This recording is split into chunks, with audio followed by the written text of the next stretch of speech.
Den bør være bra. Nå sitter den.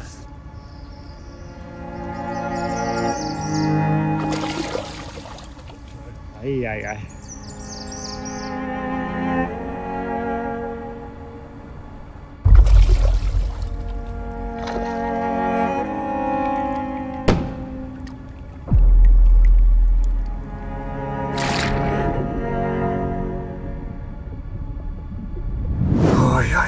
Look how nice they are.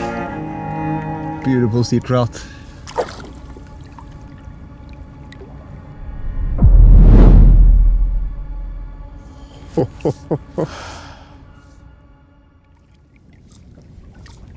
The west coast of Sweden, an area known for its fantastic sea trout fishing, a true paradise for any sea trout angler.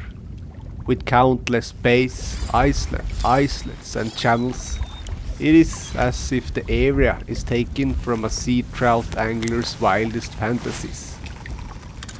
A place one dreams of during the hardest winter storms. This is a welcome trip for a northerner like me, who lives over 2,000 kilometers away, where King Winter still rules and shows no mercy of giving up soon. In Sweden, it is spring and warm, and luckily for us, there are also plenty of sea trout. Let me show you what the west coast of Sweden has to offer. This is Captain speaking. Take some popcorn and pop a bear. You are in for a fishing treat.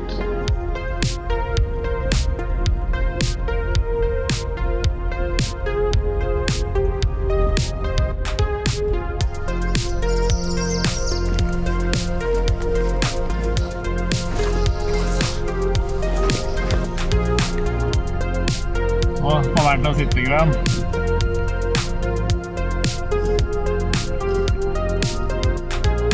Ja!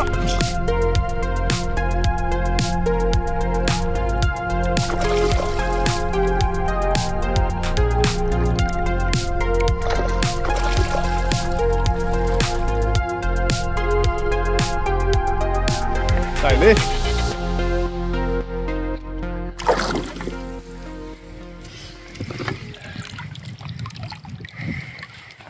Deilig! Skikkelig årets første ordentlige fisk. Ja, det var kilos. Det var nok kilos. Åh, det var gøy! Ja, Det var gøy! Men mye vil ha mer! vi vil ha mer, ja. Ja, det var litt gøy fordi at jeg så han følte etter. Og så hadde jeg ikke noe mer å gå på. Og så var det 1,5 meter fra beina mine. Og så stangen var helt bak, så så jeg i siste liten at den åpnet kjeften, og så ble vaskerøren borte. Og så fikk jeg ikke gjort noe tilslag, så kjente jeg bare at det begynte å stramme og dra litt. Det var deilig. Exciting fishing experiences with beautiful sea trout came steadily throughout the day. But Morten had met an old fly fisherman who, after several back surgeries, could no longer wade or fish with fly.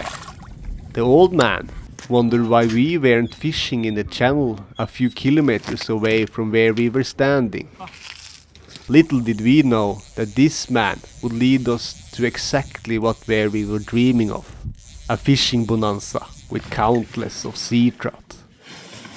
En liten sjølkomponert fluorhode. Deilig. Husker vi en liten kanal, 30 meter brei, hvor vi har fått 8-9 fisk. Største på 1,5. Kveldssola. Det kan ikke bli bedre.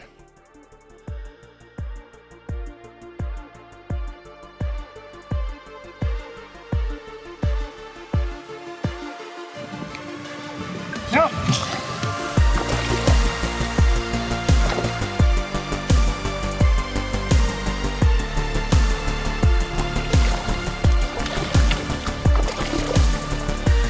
Deilig. Nesten brune.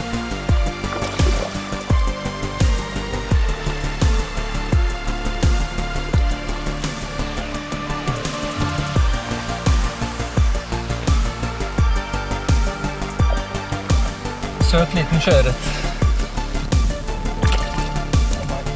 Skrumpplass. Tips fra en gammel fisker.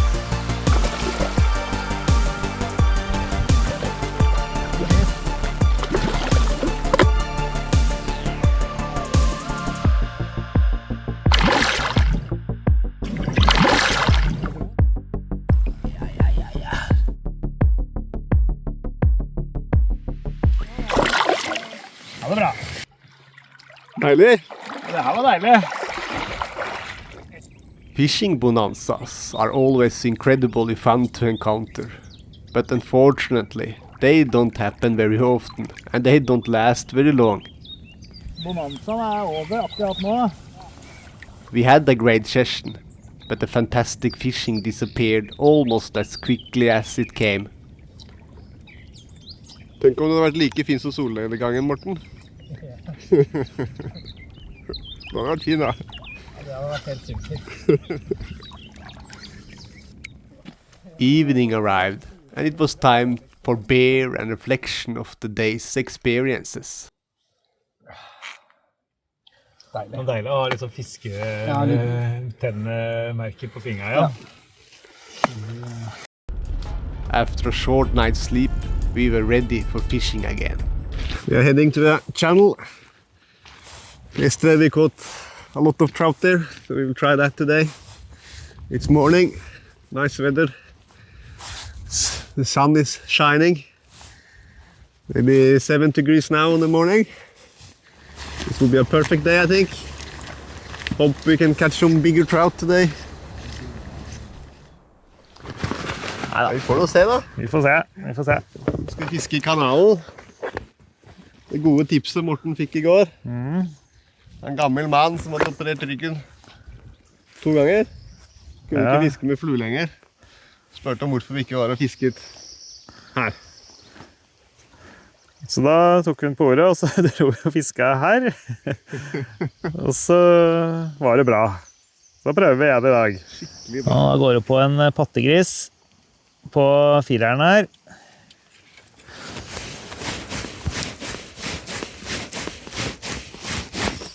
Kjører alltid sluknuta på pattegris, hvis ikke så ryker løkka.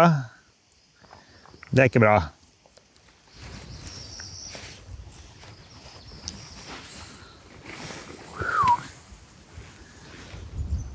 Det bare å gjemme seg. Sjøørreten rundt her. With the fly rod in hand and high expectations, we started the morning fishing. The cast got out into the clear, cold water, and it didn't take long before board hooked into the first fish of the day. Deilig. Enkelt og greit. Bra jobba, Bård. Andre kastet. Rett I kanalen.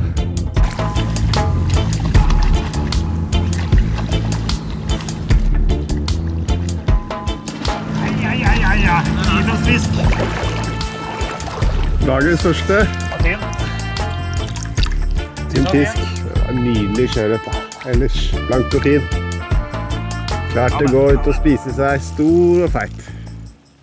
We thought we were in for a morning treat, but boat after boat passed through the narrow and shallow channel. It put an end to our great start to the day. Once again, we had to set out in search for new spots and new sea trout. Det blir spennende. Nå litt liker litt plasser som ikke så kommersie. For her det ikke tilrettelagt på samme måten som alle disse sjøørretfiskere som liker å gå 1 meter fra bilen. Da må du gå litt. Det har jeg trua på. Kjørt en godt stykke på grusvei også, så det blir spennende. Aldri lest om at noen har fått fisk her heller, så da det sikkert bra. Det kan være. Fishing with pattegrisen. Big fly. Shrimp.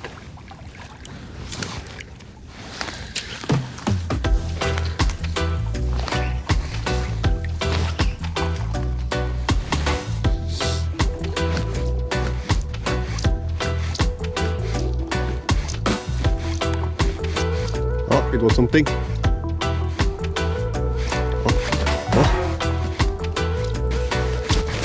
Yes! Yes! Fish on.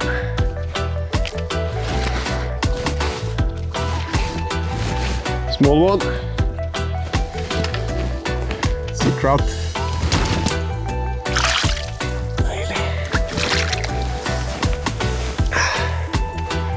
Third one for the day.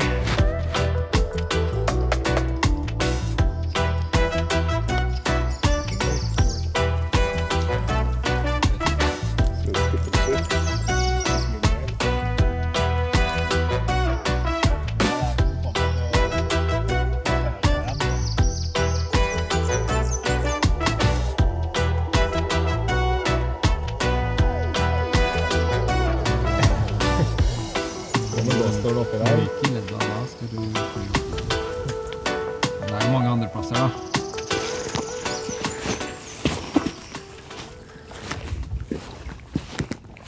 Trying a new spot. This looks beautiful. Looks like it's perfect sea trout habitat. Seagrass and seaweed and sand between. Southwest base. Maybe a bit warmer water. This should be very interesting, I think. Let's hope the sea trout thinks the same. When I think about fly fishing for sea trout, I get so fascinated. It's so cool. They grow up in fresh water.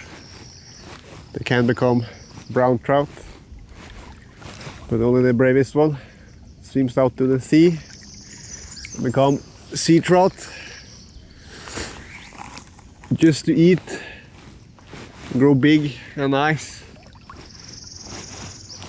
They are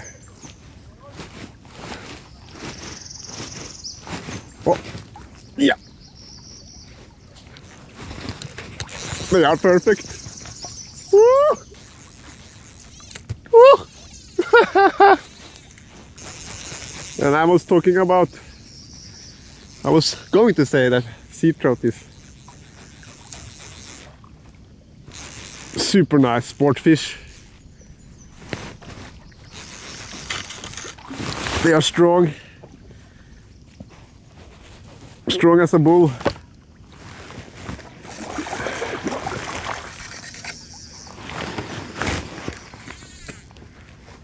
Oi, oi, oi, oi, oi, oi, oi. Yeah! Yeah! Sweden. Perfect. Oi, oi, oi. Look how nice they are. Beautiful sea trout.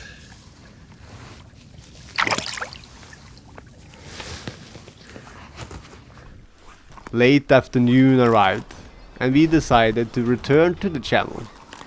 It wasn't a fishing bonanza that was awaiting us, but there were, of course, plenty of fish, and some of them were nicer than others.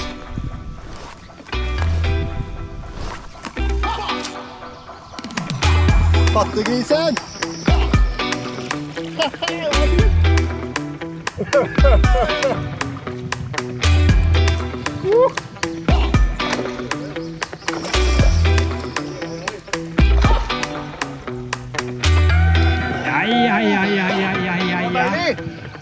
Det her er jo han annen.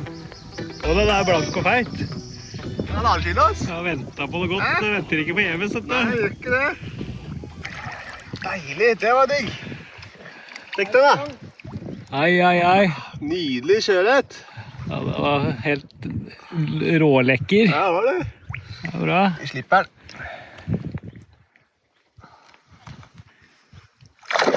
Ai. We decided to end our fishing for the day. But on the way home, just before we reached the cabin, we saw fish rising in a small bay, and Bård naturally had to give it a try. Liten hoover, lett liten hoover med fireren. Ja, du har fireren nå? Ja. Mikrohoover. Mikrohoover blir bra nå. Det blir bra. Den er perfekt. Nydelig flue. Er det favorittflua? Det her er favorittflue. Ja. Egentlig favorittstørrelsen også. Ja, du liker de små. Mm. Jeg har vært oppe 3 ganger nå, på 10 sekunder. 4 ganger, der var den igjen. Nå er den Det mye, er steam, da. Er det steam? Nå er den mye nærmere. Ja. Ja, men jeg følte ikke jeg fikk lagt noe kast over den der. Der var den igjen. Hvor er den? Rett fram. Rett samme sted. Litt lenger, kanskje 2 meter lenger bort.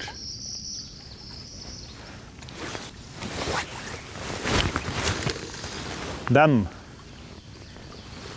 Den bør være bra. Nå sitter den. Nå sitter den. Bør ta nå, altså. Nei! Oh! Den var ganske pen nå, vet du. Hæ? Den var jo en pen nå. Du, det røska som et helvete. Åh. Den er jo blåst da, for den stakk jeg jo. Ja, tror jeg er blåst, ja. Fader. Vi fikk ikke fisken. Nei, Var bare bort på flua. fikk ikke fisken. Prøver i morgen. Men i morgen, ja. I morgen så kanskje den sitter. A new day arrived with the same delightful spring weather. After breakfast, we went straight down to the bay that had given us exciting rice experience the night before. And the fish, yes, they were still there.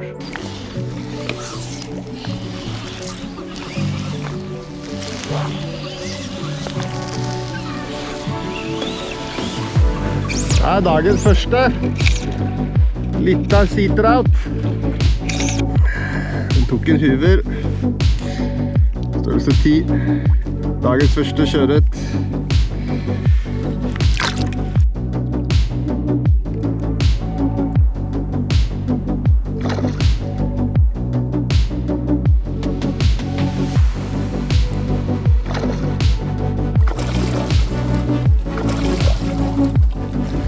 Den er fin, den.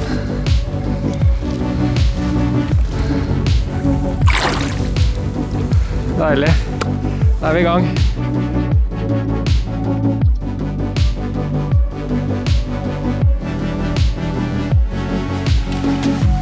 Ja, og husker også med håver. En lang vinter. Ja da, huska det. Yes, her har vi en fin sjøørret. Blank og fin. Deilig. Ja, bra.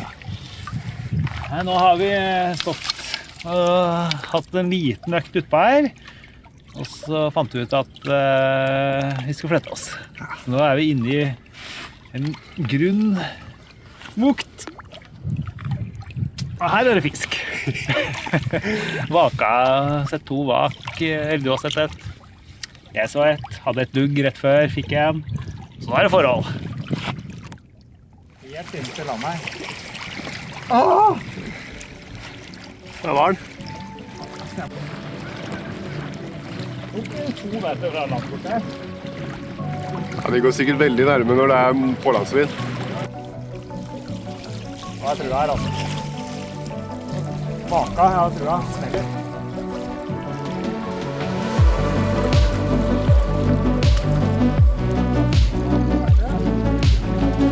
Sjøørret.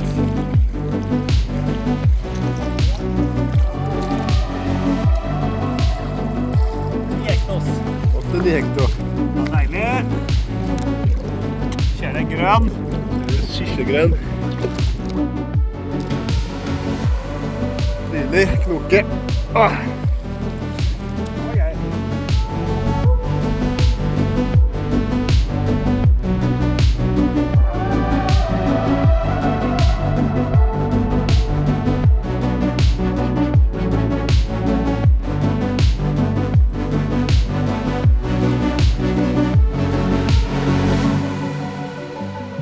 Thrilling fishing experiences and unforgettable moments. It was sadly time to pack up and head home.